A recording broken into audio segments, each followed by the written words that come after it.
All right, so we're doing 4.1, part 2. So we're going to identify the real zeros of a polynomial function and their multiplicity.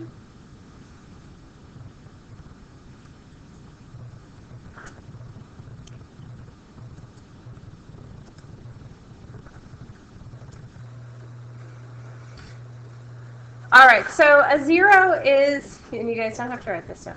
A zero is when you touch the x-axis. Your function is positive above the x-axis. Your output values are negative below the x-axis. Sometimes a function just touches the x-axis and doesn't cross it.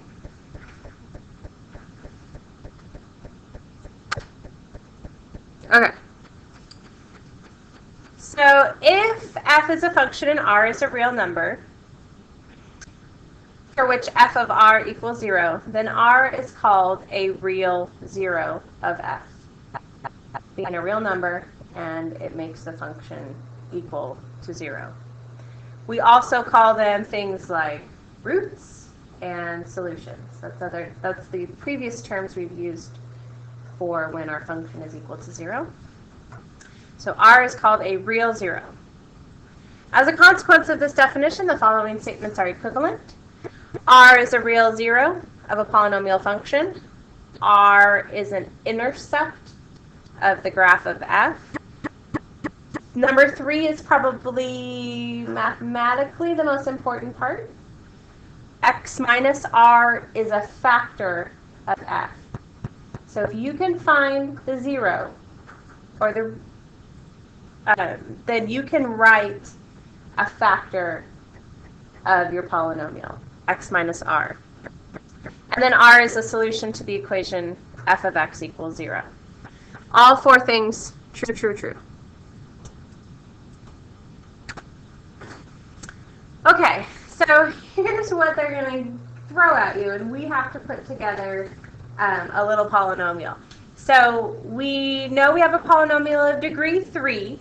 We know the zeros are at -4, -2, and 3. And then we're going to use a graphing utility to verify our result. So degree 3 means I should have a power, what power should be on my, what should be the highest power on my variable be? 3. Okay, so we have a function, and we know if we take a look at the property from here, we know that whatever our root is, if I put x minus our 0, or root, then that's going to be a factor. So we take the -4, and we say x minus -4. Well, x minus -4 is x plus 4. The second one would be x minus -2, but that's the same as x plus 2, and x minus 3. We can actually choose any a value because the a value will not change the 0 of our function. But my recommendation is we keep that at 1. So when you multiply those 3 items out, you get x cubed plus 3x squared minus 10x minus 24.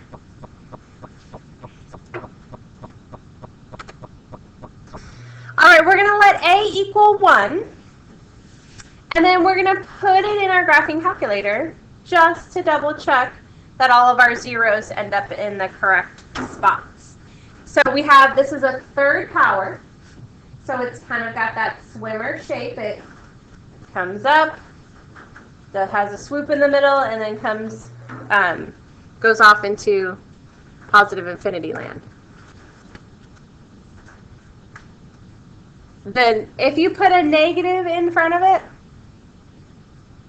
zeros are also the same, but it flips it along the x-axis. And if you put a 2 in front of it, same zeros. We still have zeros at -4, -2, and 3, but you have a vertical stretch. So the A is without any other information and with just the zeros and degree. There are an infinite amount of polynomial functions that could possibly be.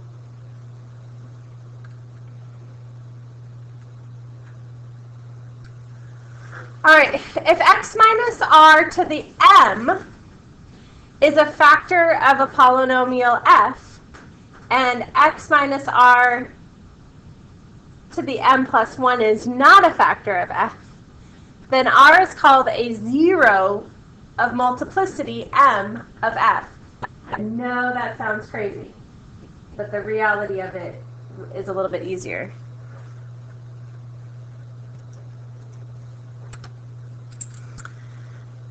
All right, so if you look at this example problem for the polynomial list all zeros and their multiplicities. So I have a 0 at x equals 2. So 2 is my 0, and the power that is attached to this is 1. So 2 has a multiplicity of 1 because the exponent on the factor x minus 2 is 1. When we look at our x minus 1, when we look at x plus 1, we can see that -1 is going to be our 0. And our power is 3, so he has a multiplicity of 3. So -1 is a 0 and has a multiplicity of 3 because the exponent on x plus 1 is 3. And last but not least, 3 is a 0 because with a multiplicity of 4 because its power is 4. All right. For the polynomial x times x minus 3, we're going to find the x and y intercepts, use the intercepts to find interval on which the graph is above and below the x-axis, and then locate other points on the graph and connect all the points plotted with a smooth, continuous curve because we learned that all polynomials are smooth and continuous.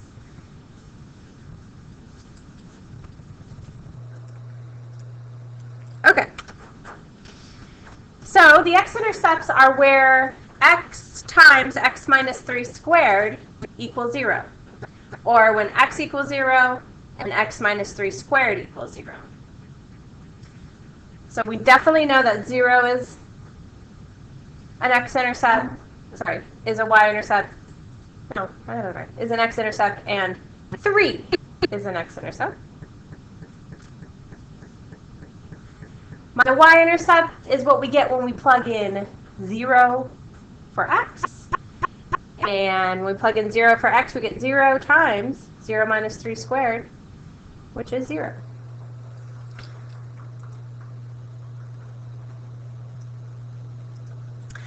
All right, so those are the intercepts.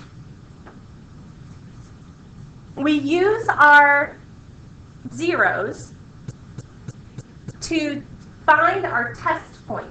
So we are going to plug in points along the intervals that are before, in between, and after our zeros. If we know what's happening before, in between, and after our zeros, we know whether our function is above, below, or above. So we're going to pick a number between -infinity and 0. Please pick the easiest one, like -1. It would be ridiculous to pick like, oh, we'll pick -84. Just pick an easy one that we can quickly plug in. So I plug in -1. We go -1 minus 3 is -4. Squared is 16. Times -1 is -16. -16 is below the x-axis.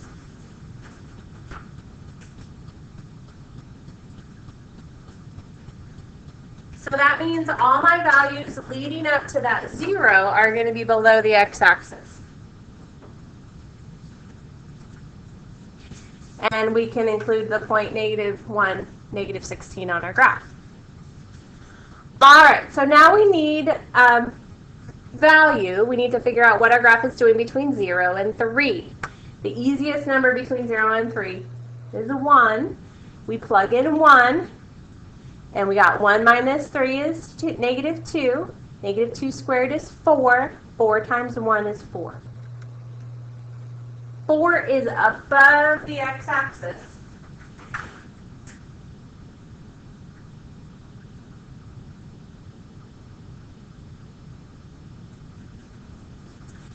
And so between 0 and 3, we are above the x-axis. Everything, and then we can include the point 1, 4 on our graph. So we're going to pick a point that is above 3, and the next easiest value is 4. We plug in 4, and we get 4 minus 3 is 1. 1 squared is 1, and 1 times 4 is 4. That is above the x-axis. And we want to include the point 4, 4. So what that tells us is, right here at 3, we touch. So we don't go below the x-axis at our 0 of 3. We just touch right there and turn right back around and go back up.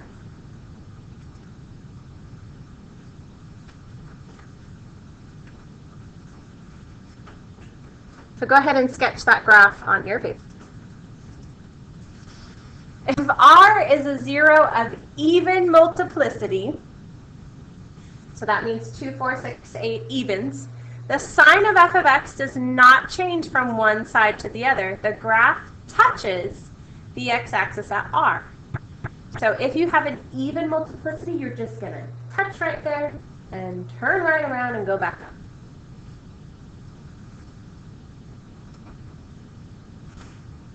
If you have an odd multiplicity, so that's like 3, 5, 7, 9, the sign of f of x changes from one side of R to the other side of R, or it crosses the x-axis at R.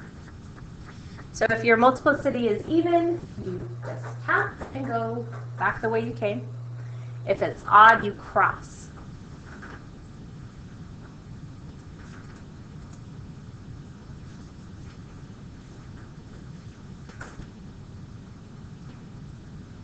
So if you examine the behavior near a 0,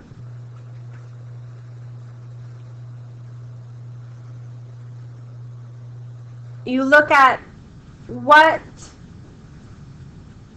does your function do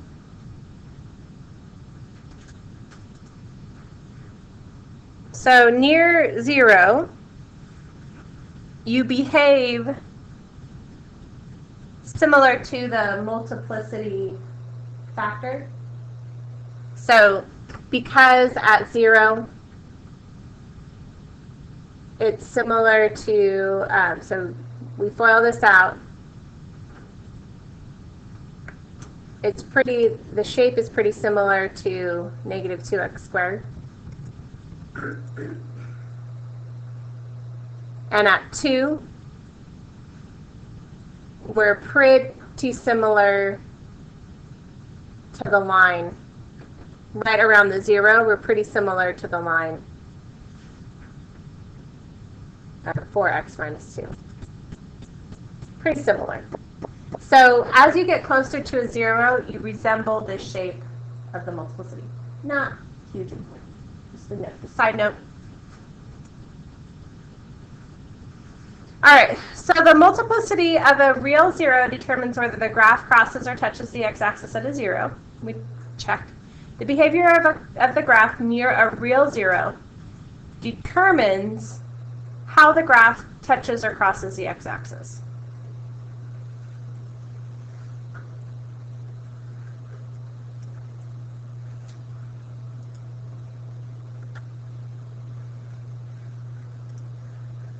Turning points. Turning points. Our theorem says that if f is a polynomial function of degree n, then f has at most n minus 1 turning points. So if your degree is 3, you have at most 2 turning points.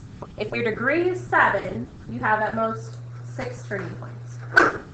If the polynomial of a function f has n minus 1 turning points, the degree of f is at least n. So if you know the turning points, so I know I have 4 turning points, then you can say the degree has to at least be 5.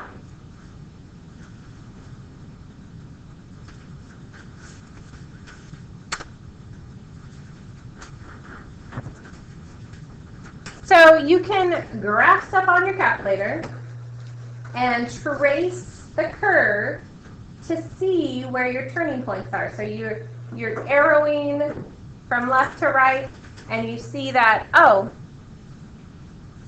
you can go, what's my min? And you can find your turning point because it is the minimum of that section of your graph.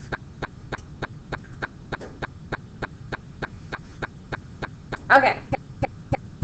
Which of the graphs in figure 16 could be the graph of a polynomial function? For those that could, list the zeros and state the least degree the polynomial can have. For those that could not, say why not. So we're looking, we got a weird little piecewise function.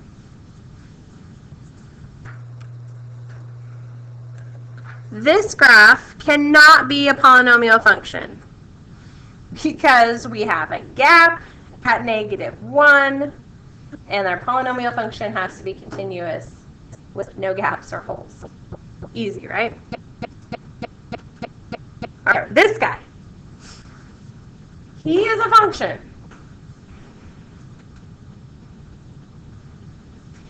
And it has 3 real zeros, -2, 1, and 2.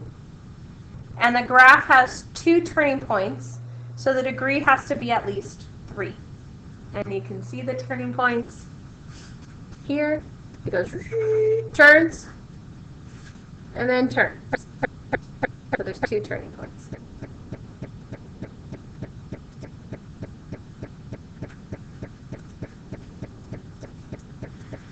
So we look at this graph.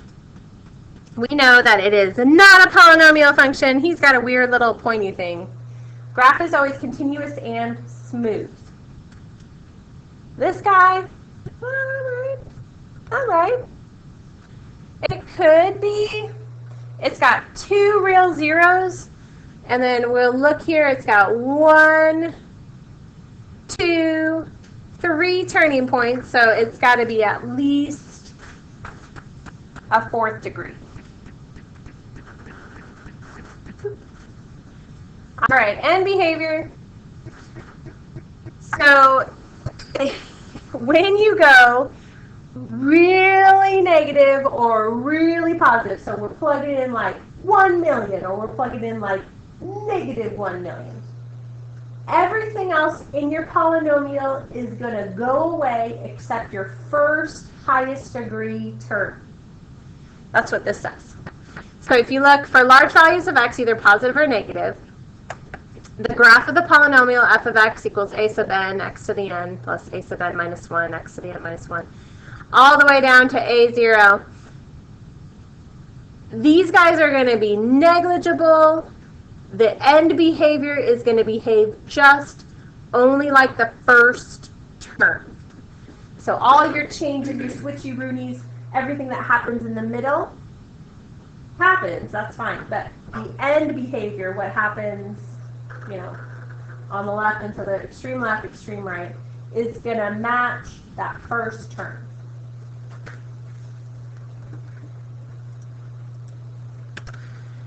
So if we look at -2x cubed plus 5x squared plus x minus 4, as that function gets bigger and bigger, so as our numbers increase and increase, it looks more and more like just the -2x cubed. So the end behavior of this polynomial looks more like its first term than the rest of it. Okay, so if I have an even function, and my a is bigger than 0, so my number in the front of our highest degree is bigger than 0, we got a touchdown scenario. We are both ends up if I'm an even function. If I'm an even function and my coefficient on my highest degree is negative, then I am both ends down. So you know whatever happens in the middle, I'm going to start down and I'm going to end down.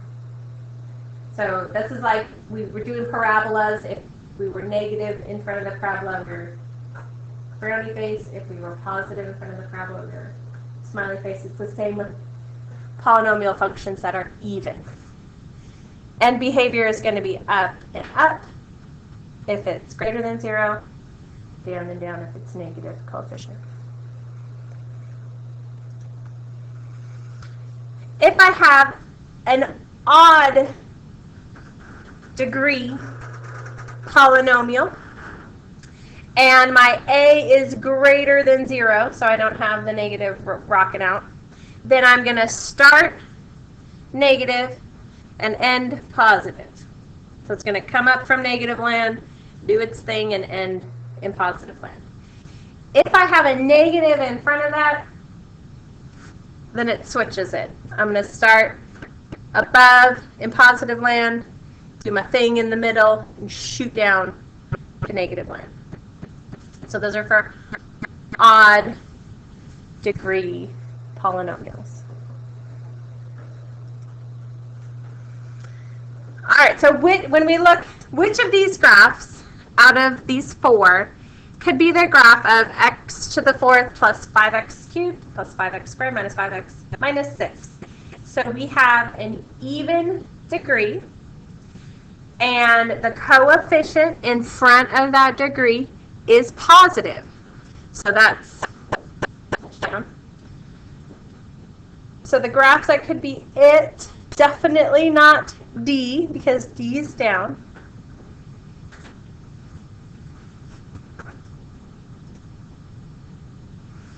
The y-intercept is -6, so kind of eyeball the y-intercept, -6. Oh, that eliminates A.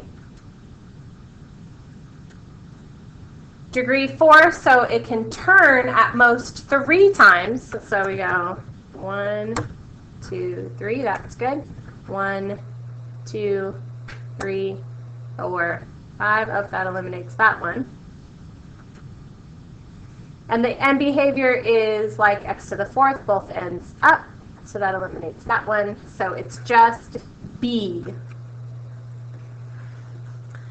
All right. You guys already have this down, but just to summarize, the degree of the polynomial is the highest power on your variable. Graph is smooth and continuous.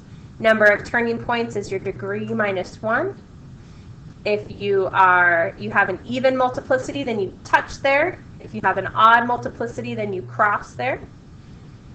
Between the zeros, your function is either above or below the x-axis, and the end behavior matches the highest degree term in your function. All right, so now we're going to look at graphs of polynomial functions. How to analyze the graph of a polynomial function. So we have f of x equals 2x plus 1, x minus 3 squared. Step 1, determine the end behavior. This is going to be a 3rd degree polynomial if you multiply it all out. So the end behavior is going to match our first term.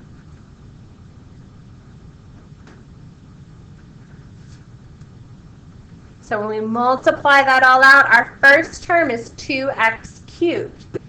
So because we have a positive coefficient on our x cubed term, and we're going to start in negative land, do our thing, and end in positive land. So we're going to start down and end up.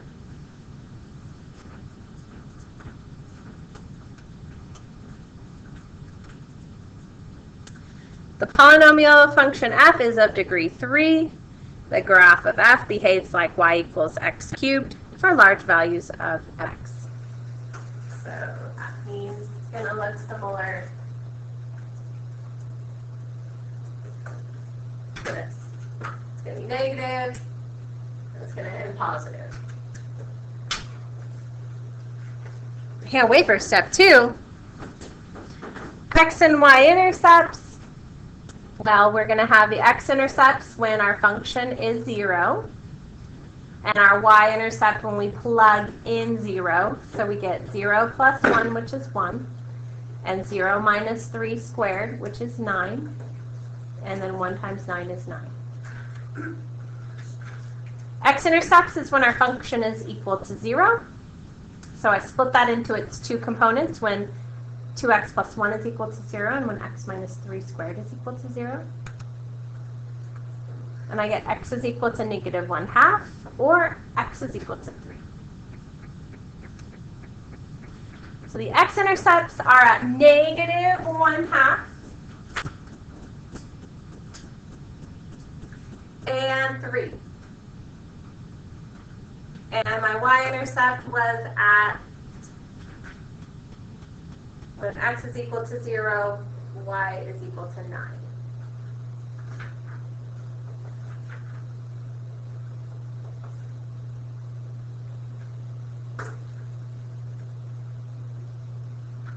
Okay.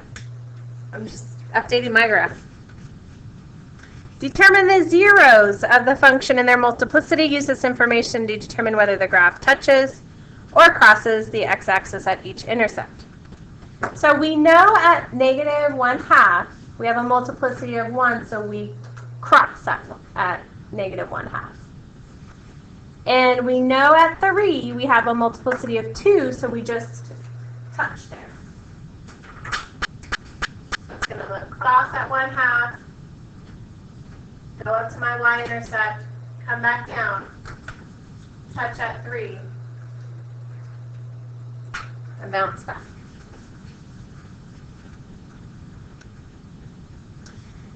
So we got to determine the maximum number of turning points. So if my degree is 3, I should have at most 2 turning points.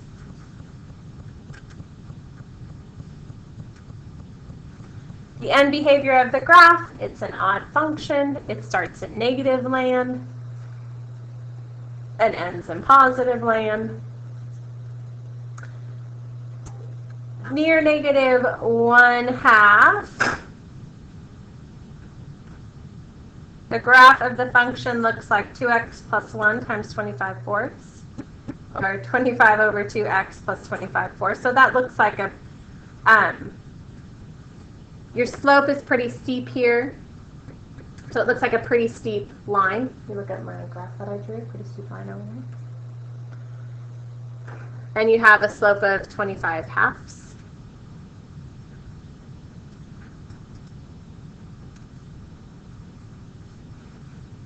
And then around 3, so if we plug a 3 into our other 0,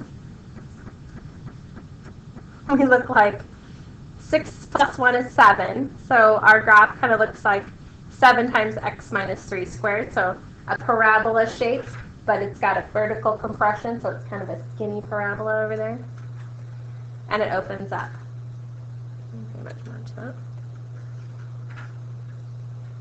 So here are all those pieces put together on a graph, and then you just connect them with a smooth, continuous line. All right. We are going to skip this guy. All right, and that's it for this lesson.